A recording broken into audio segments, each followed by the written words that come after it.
Hi.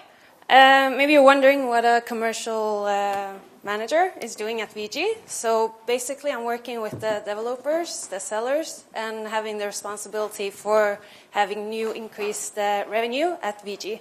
So I don't know how many people here does know about VG. Could you raise your hand? Some? Okay. I have a lot of information just in case. We started in 1945, and we're based in Oslo, Norway. And we're 400 people working there. And we have Schibsted Media Group as an owner. And they're actually also owner for Le Bon Coin and 20 Minutes. So we have a very strong player that's getting more and more important for us. This numbers has not yet been official, but last year we had a revenue of 234 million euros and a profit of 38 million. So yeah, we're really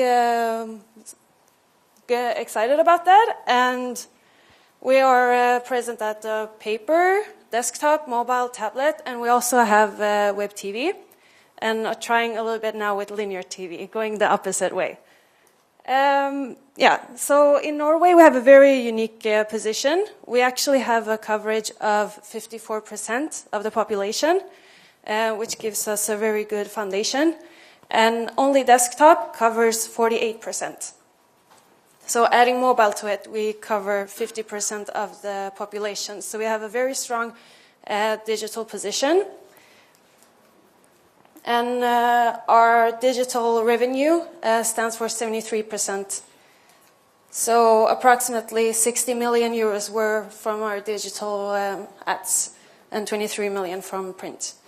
So what's interesting here is that even though mobile has now better reach than print, still print is a better, more revenue than mobile. So that tells us that it's a little bit harder to get the same type of revenue digital as it was getting at print.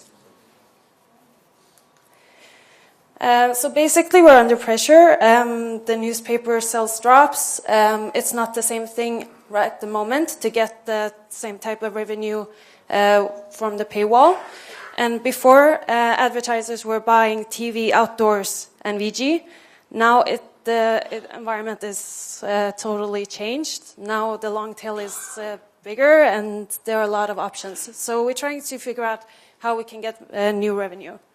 We're experimenting a little bit about content marketing, giving the experience to our advertisers to let the readers stream away. For instance, adding this to our newsfeed, but market very clearly that it's an advertiser. But we also started to look at what type of content do we have. On our news page, we have news, sports, entertainment, travel, cars and boats, technology, and weather. And that appeals a lot to men. But what about the women? Those are the ones that we need to target, but also that helps us to get new advertisers. For instance, L'Oreal is a very big player, and they don't want to advertise at VG because we didn't have the women's site. So therefore, we developed 4 different niche sites regarding fashion, food, weight loss, and also a type of BuzzFeed site, TLDR. Do you know what that stands for?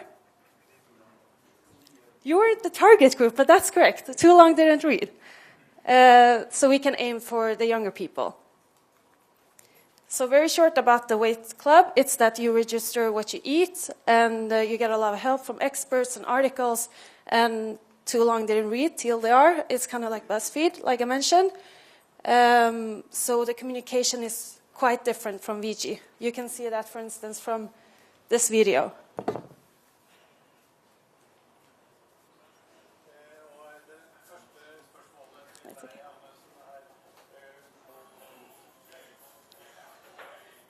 What happened was he's moving away the microphone, and in VG we would never communicate like this. So we have a clear focus on what are our target group and develop the communication towards that. And this was our food site. And be honest, how many here finds it inspirational to cook something? Seeing this? Raise a hand. Luckily nobody. And Actually, that was what we saw. From our niche sites, it was only 28,000 per day that went to the site. And it was strange because in our survey, they said that food is actually the most interesting section that they want to know more about.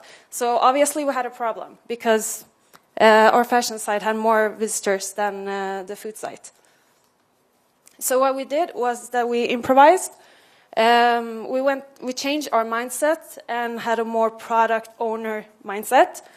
And we didn't have a clear plan that this is what we are going to do in 1 year and putting it step by step. Instead, we started thinking, okay, now we have a chef, and what should we start doing? Okay, it's Eastern. And wrote about having chef with you in the Norwegian forest. And that was a total fail because nobody goes to the Norwegian woods and grill cheese. I don't know why we didn't see that coming, but it was a total fail. So we actually implemented the Netflix method, which is give readers exactly what data says they want. And the data was there because we had the food site previously, and looking at 2012, in Google searches that came into our site and our site as well. 17th of May is the National Day in Norway, and everybody was looking for cake. What type of cake should I do? So when we saw that increase of search at our site, that was the perfect opportunity to launch with a concept regarding that. So we had a competition about how to cook the best 17th May cake, and that just hit the spot. People were really interested, and we got a lot of traffic, and that set a baseline for us to continue in that way. Testing, failing, testing and failing. But we also learned that we cannot copy what we have in print digitally, because digitally you need to be more specific, clear, and a little bit shorter than what you have in print. So that actually has worked quite a lot for us. The traffic is steadily increasing. We have recipes. For web TV, for instance, we saw that we need to have 1 minute clip maximum. Presenteres av Bremykt, steke and that gave og us new bake. sponsors. Mange lurer på hvordan man får glasur. We can fast forward. So instead of having 10 minutes of cooking, we saw our user behavior in 1 minute. That works. And this is a popular show at our site. Løft kaka over på et fat. So we also want to engage our users. So we have a cookbook where you can save the recipes you like, but also a reason why you should log in, and I will go into that later, why that is important for us. And content. It's very important for us to get as much content as we can. So free content is to take out food bloggers, because that increase engagement, because food bloggers get interested. Oh, they put all my stuff there and I get traffic. But at the same time, we get free content because we haven't produced it. We just republished it. The same thing with social media. Everybody here knows that it's very important. So we have a hashtag where people that love food, they can take a picture and hashtag it. And when we see something interesting, we ask them to do a recipe for us so we can publish it. And that's free as well. At the same time as we get a high amount of engagement. And now, every now and then we have celebrity chefs that we publish stuff from. So basically the site is all about engaging people and making them want to cook. But at the same time, if you want to go to a restaurant, what should you do and where should you go? So today we have Norway's biggest food site, approximately 500,000 unique visitors per week, and 1.3 million page views per week. And that's only 1 year. So that's really exciting. So the main thing here is actually that, like I mentioned before, okay, we got the women, but at the same time we wanted to reach to new advertisers. So we went early on to Meny, that is a grocery store, and they barely advertised at VG.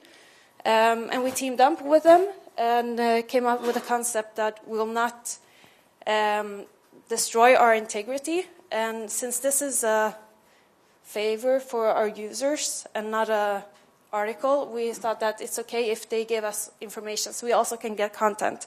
So every week or every day we have recipes that's on oral channels, and between Thursday and Sunday many can deliver their recipes, and in that way they give us content, but at the same time our readers can get good content and many can show their brand and get associated with a reliable newspaper. So here is just to show that where it's placed, and below you can have an offer, for instance.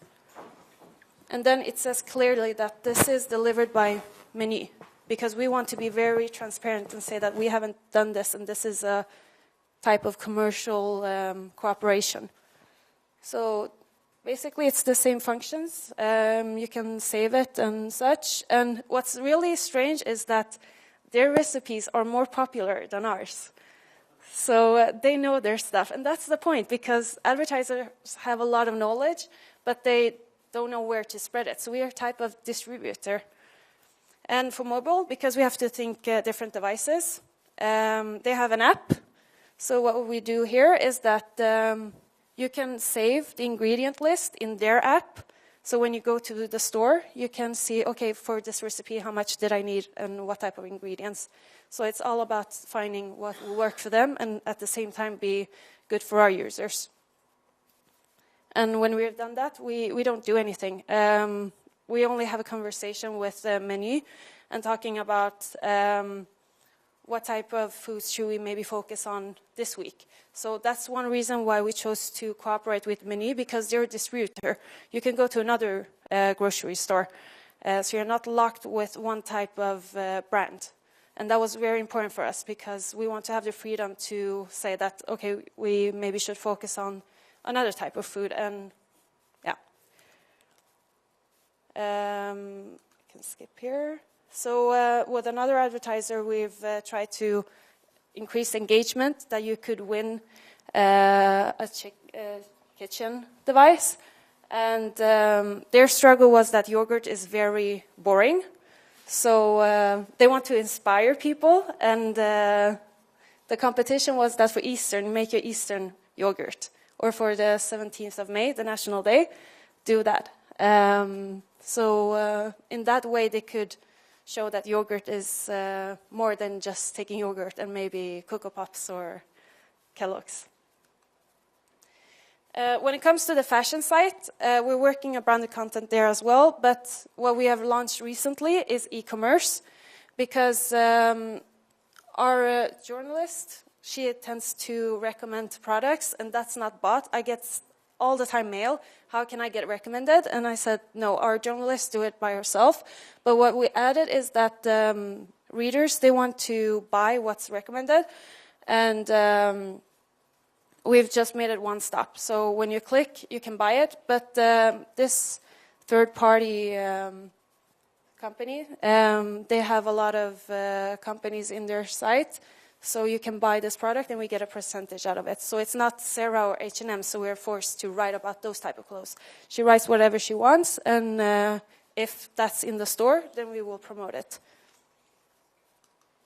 So it's actually a really tiny department. It's one journalist at the food site that published 2 things per day. And the revenue last year was 1 million euros. And primarily, the income was from Menu, half of it. For the fashion sites, there are 2, and the revenue was 613,000. And there's still a lot of things to touch up on, so that will also increase to 1 million this year. The Weight Club, that's actually a paid membership, and they have 27,000 members, and the revenue is more than 2 million. And then the TV spots that you saw, she works primarily with 2 shows for the food side and 2 shows for the fashion side, and that generates 155,000 euros. So it's actually a tiny department, but still it gives us big results. 3.6 million to be exact. So we covered that area when it comes to our users, to cover the women. So we're having that and the younger public. But what's also important is in the big aspect, because now we have more inventory. And what VG really is focusing about is data products. So you can buy segmented through the sites.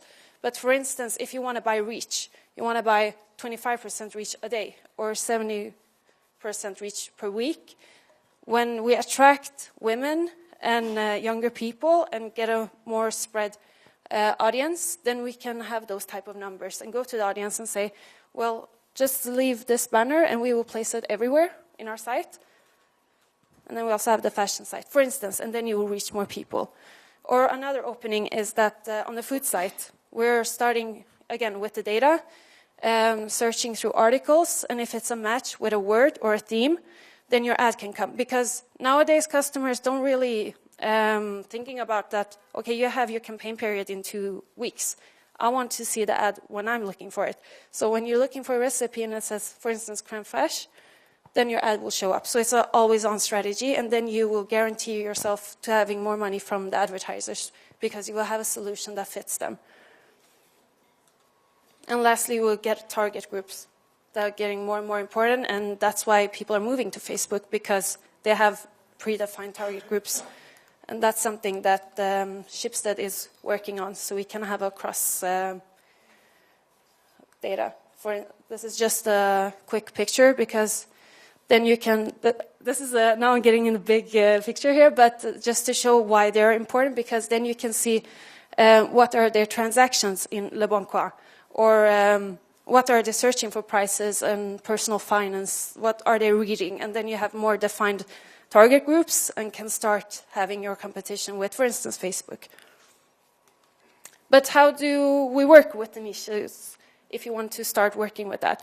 Well, we define a product owner that will have the overall picture for the product and seeing it as a product. Thinking about the content with the TV, what should we produce, with the development and for the house, promoting it and getting everybody on board. And analyzing data, as I said, was very important, but also working with the commercial, having a commercial dedication and want to see the product be beneficial. So I'm going to quickly go through 7 steps, what we have done. So you have to define what's your section, what should it be, and why is it not. You have to have a clear vision. And what you deliver on every day, what your readers expect that you should deliver every single day. And what values should you have and what position. For instance, this one, of course, gave a lot of clicks. But is that what we want to be in our fashion site?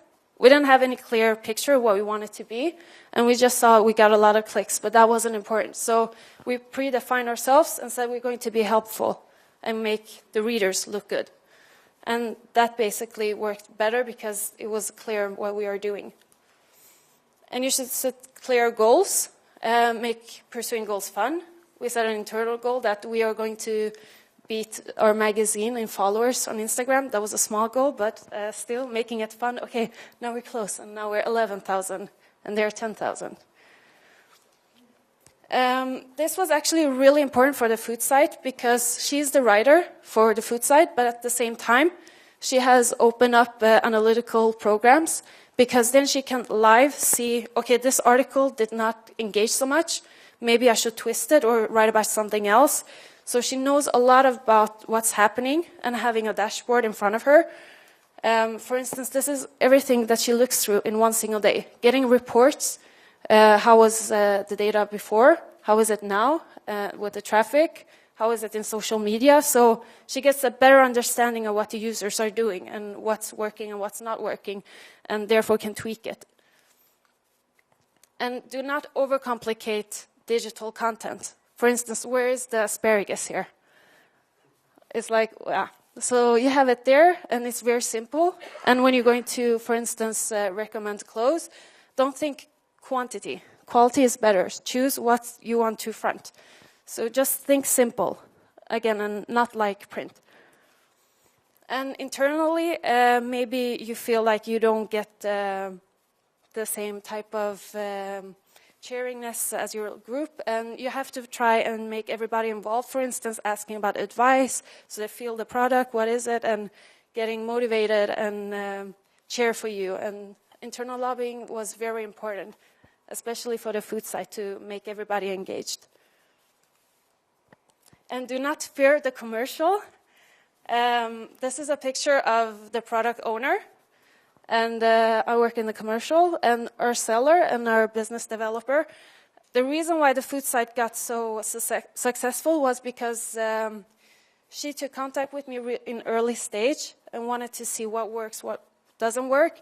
This is, for instance, the fashion site, and that didn't work as good because I got involved later on. And that's very important because one thing is that you attract new readers, but what's also important is that you have to capitalize on it. So involving the commercial department really early and not be afraid of it, because you're two different departments and shouldn't really discuss stuff. That's also an older way of thinking about things, because commercial departments doesn't want to risk the integrity of the newspaper. So it's more about, okay, maybe you should design this page differently so we can have a standard banner, or maybe you should think about this advertiser because that one is an opportunity for us. So we have good experience, like I said, with the food site. And lastly, work lean, because that's a crucial, I would say all these 7 points, this is the most important one, because we are not creating a whole new niche and putting it out there. We're creating small elements, testing it, measuring it, did it work, and learn from it and tweak it. For instance, if you're considering doing a fashion or traveling section, you could just add a button to it, and it shouldn't be anything behind it, and just say that if somebody clicks on it, thank you, we're just seeing if people are interested. And then by that, you will see how many did actually click, because in service, people say stuff, but they don't actually do it. But here you will measure what do they actually do. So you can start by that, and when you see people are clicking on it, then you can add stuff on the way and measuring that instead of launching it, hiring the journalist and everything. So that's really important. So just to summarize, focus on innovation. I think everybody's agreeing on that because that's been a very good investment for us. And when you're working as a product owner in the newsroom, that's a mindset that we have actually starting to adapt in our regular newspaper, VG, and closely with commercial department.